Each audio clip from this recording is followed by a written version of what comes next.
자, 그럼 어떻게 이게 가능할까 하는 걸 한번 생각해 보십시다.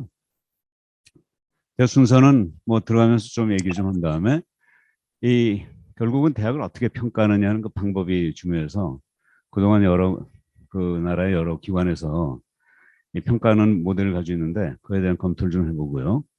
어느 것을 해보거나 사실 서울대가 아직 뭐 세계 최고의 소위 인류 명문이라고 부르는 그런 대학 중에 하나이면 틀림없지만 그래도 또 좀 더 본격적으로 그런 자리를 가지고 있는 대학하고는 좀 괴리가 있는 것 같아요.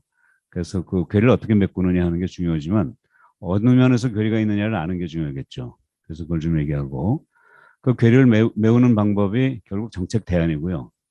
다양한 정책 대안 중에서 무엇을 언제 선택하느냐 하는 게 전략입니다. 보통 정책과 전략을 전공하는 사람들이 이걸 혼동해서 쓰고 있더라고요.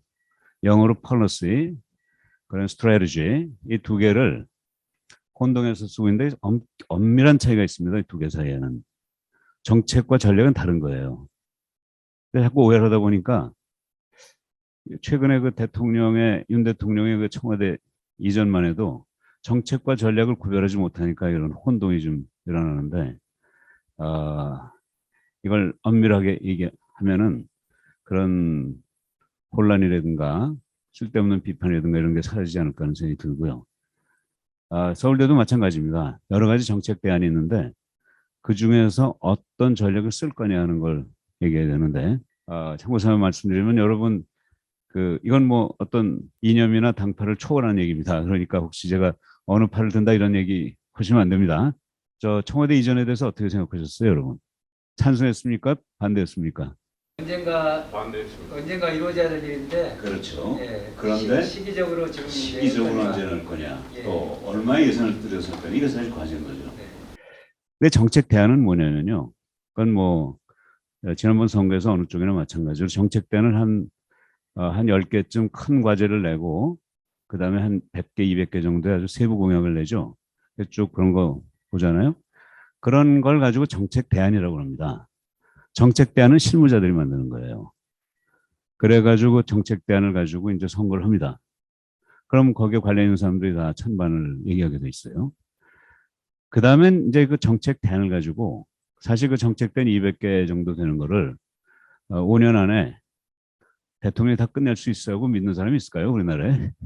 그건 불가능합니다. 5년이나 10년, 20년 걸려도 불가능한 걸 쓸어 담아 놓는 거예요. 진짜 중요한 건 5년 동안에 할 걸 찾아내는 겁니다.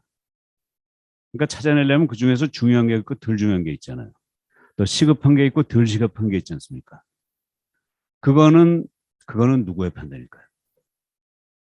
그게 바로 리더의 판단이에요. 실무자들은 정책 대안을 만들지만 그 중에서 어느 게 중요하고 어느 걸 먼저 해야 되겠다. 소위 중요성과 시급성. 그건 오로지 리더의 책임입니다. 그 리더의 자질을 믿고 사람들이 표를 던지는 거고. 자, 그 청와대 이전은 사실 그 200대 공약, 세부 공약 중에 들어있어요. 정책 대안입니다.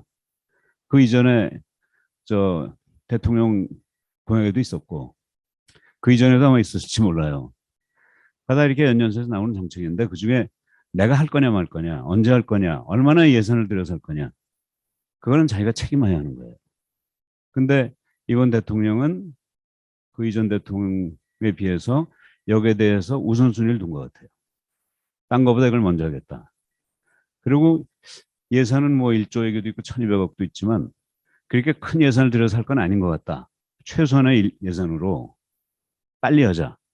중요하지 않지만 시급하게 하자. 이런 판단을 대통령이 내린 거죠. 그게 바로 전략입니다. 그러니까 겉으로 보면 똑같은 청와대 이전이지만 여러 가지 대안 중에 하나일 때는 정책이고 그 정책을 의사결정자가 언제 얼마 예산을 들여가지고 하는 거는 전략이라는 얘기입니다. 이해가 쉽죠? 그러니까 여러분께서도 아마 이 두 가지만 구별하시면 모든 문제가 아마 다 쉽게 해결될 수 있지 않을까 이렇게 생각됩니다. 그래서 서울대도 뭐 정책이 많아요. 여러 가지 정책이 있습니다. 사실 시흥이라는 이 캠퍼스도 여러 가지 정책 중에 하나인데 총장 중에서 이거를 시급하게 생각하는 분도 있고 안 하는 분도 있죠.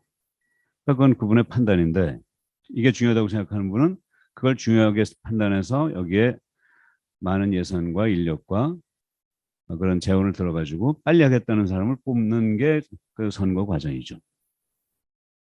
자, 그래서 이제 아마 서울대 총장도 곧 이제 선거가 있을 모양인데 여러분께서는 그런 걸 보셔야죠. 정책 대안을 보실 게 아니고 대안 중에 어느 것을 우선순위와 중요성을 감안해서 선택하고 있느냐 그걸 보셔야 된다 이겁니다.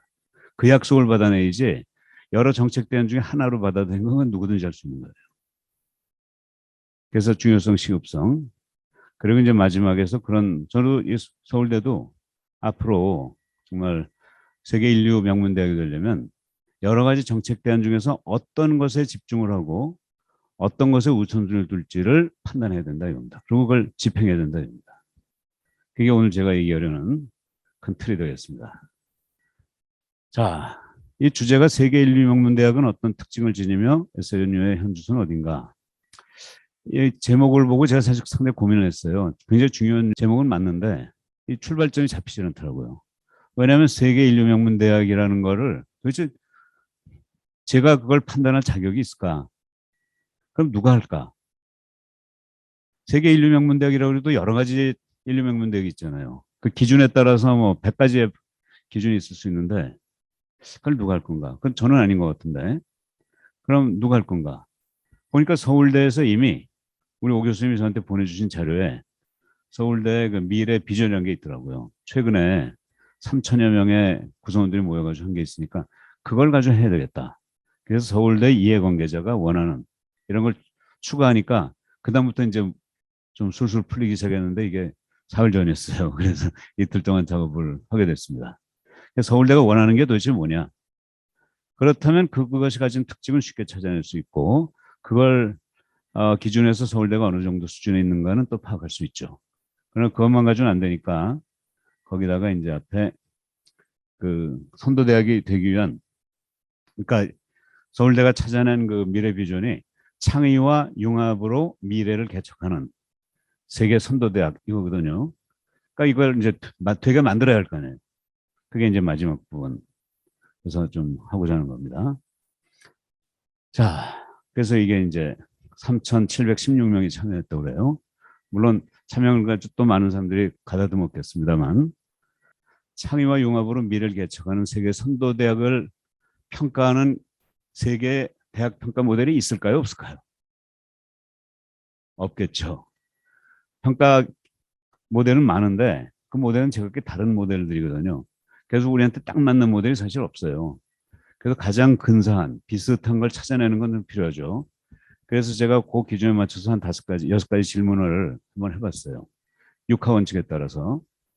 그래서 첫 번째는 뭐냐면 평가할 때 말이죠. 결과를 평가할 수도 있고 원인을 평가할 수도 있어요. 그렇죠? 그 다음에 이 대학을 평가할 수도 있지만 사실은 대학이라는 표현하고 고등교육기관에 오고 있어요. Higher Education Institution. 맞죠? 저 교수님. 그러니까 우리나라에서 참 혼동하기 쉬운 게 고등교육이라고 그러면 대부분 사람들이 고등학교 교육으로 착각을 해요. 근데 고등학교 교육은 중등교육입니다. 공식적인 용어로는 대학이 고등교육을 맡고 있는 기관이에요. 맞습니까, 오 교수님?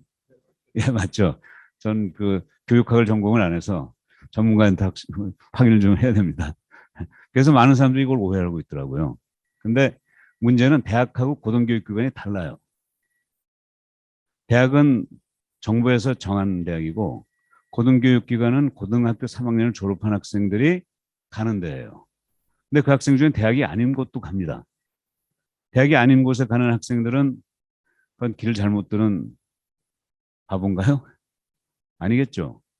오히려 그들이 어디로 가는 걸 알아야 대학이 왜 우리한테 안 오고 딴 데로 갈까 하는 데 대한 정확한 진단하고 그들이 오히려 사회가 원하는 방향으로 가는 거라면 학교가 오히려 쫓아가야겠죠. 그건 대학이라는 이름이 안 붙었으니까 관계가 없다. 그러면 수요하고 학생들하고 학교는 점점 거리가 생기지 않습니까? 그래서 과연 대학이냐 고등교육이냐 이걸 따져야 되고 세 번째가 뭘 평가할 건데 과거를 평가할 수도 있고 미래를 평가할 수도 있습니다. 뭘 평가해야 될까요? 과거에 잘 된 대학이 중요합니까? 미래에 잘 될 대학이 중요합니까? 당연히 미래에 잘 될 대학이 더 중요하죠. 그 다음에 국내를 가지고 평가할까요? 세계를 가지고 평가할까요? 그건 뭐 이미 답이 있고요. 그 다음에 누가 평가하고 누구의 눈에서 평가할 건가? 아까 나왔지만 그거를 이렇게 정부의 눈에서 평가할 게 아니라 정말 고3 졸업생 눈에서 평가를 해야 될 거 아닙니까? 그리고 마지막으로 평가해서 그냥 좋다고 끝낼 게 아니라 이걸 가지고 활용을 해야 될 거 아니에요. 그래서 우리가 미래에 더 좋은 대학을 만드는 방법을 찾아내야 되잖아요. 자, 이런 조건을 충족하는 이 평가 모델이 필요하다는 얘기입니다. 자, 그러니까 원인을 밝혀줘야 되고, 그래야 이제 변화를 할 수 있잖아요. 결과만 안다고 변화를 할 수는 없잖아요. 그 다음에 기업과 사회가 결국은 수요 아니겠습니까? 수요자. 그 다음에 미래 잠재력을 평가해야 되고, 세계를 향할 수 있어야 되고, 또 대학에, 특히 이번 입장에서는 서울대 고객을 대변할 수 있어야 되고, 그 평가 결과를 활용할 수 있어야 되고, 이런 기준 가지고 기존의 모델을 좀 찾아보자는 얘기입니다. 자, 그래서 이제 첫 번째는 그러니까 괴리를 찾은 다음엔 해결을 해야 되잖아요. 그걸 해결하는 게 이제 정책 대안인데 정책 대안에는 6가지가 있어요. 그게 뭐냐면 여기 다양한 정책 대안이 있는데 정책 대안 중에서는 그 기업의 조직의 예를 들면 서울대학교 문화를 바꾸는 정책도 있고요. 그 서울대가 가지고 있는 여러 가지 특징 중에서 좋은 것도 있지만 나쁜 것도 있고 나쁜 것 중에서는 외부에서 공격하는 게 있잖아요. 뭐겠습니까? 뭐 대표적으로 외부에서 언론에서 쉽게 얘기하는 게 학교에선 변화를 안 하려고 한다. 철밥통이다. 자기 기득권만 유지하려고 한다. 그런 문화가 있다는 얘기 하잖아요. 사실 우리 서울대 계신 분들 교수님 동의하십니까? 예? 예, 우리 다 동의하거든요. 그게 문화죠. 문화를 바꿔야죠, 사실. 문화를 안 바꾸고 딴 거만 바꾼다고 되겠어요? 근데 문화 속에서 구성원들의 가치관이 바뀌어야죠. 내가 행복한 게 중요한 건지, 한국을 지키는 게 중요한 건지, 세계를 향해 나가는 게 중요한 건지, 다 각자 주관이 있지만 적어도 하나의 그 흐름은 있어야 되잖아요. 이러한 문화와 가치관이라는 기반 위에서 주체, 예, 근데 이게 교수일 수도 있고, 지원 선생님일 수도 있고, 학생일 수도 있고, 동문일 수도 있고, 이 주체가 바뀌어야 되고요. 그 다음에 접근 방법이 사실 우리 눈에 보이는 방법들이죠. 되게 우리 정책 대안하면 접근 방법만 생각해요. 무엇을 할 건가. 근데 그거는 6가지 중에 한 가지에 불과합니다. 그 다음에 목적이 또 바뀌어야 돼요. 목적을 달리 해놓으면 아무리 내용을 잘해도 다른 방향으로 가는 거죠. 그 다음에 상징이라는 게 있는데 상징은 뭐냐면 모든 구성원이 하나로 힘을 합치게 하는 그 힘입니다. 보통 뭐 로고 같은 것도 얘기하고 학교 이름도 얘기하고 하지만 그런 그 상징이 바뀌어야 돼요. 그러면 이제 성과가 나오는 거죠. 이렇게 그 정책이란 게 하나하나의 정책 대안이 부품같이 만들어져 가지고 그 부품을 정교하게 조립을 했을 때 효과가 나오는 거지. 이 하나하나 특히 접근 방법 하나만 했다고 해서 됩니까? 더 잘하시잖아요. 그 정부에 계신 분들은 더 잘하시죠. 이것만 하지만 사람만 바뀌면 금방 사라지는. 그건 왜냐하면 그 이전의 문화라든가 가치관이라든가 이런 게 안 바뀌니까. 그래서 이렇게 나눠서 부품으로 봐야 되고 부품이니까 이걸 조립을 해야 돼요. 조립.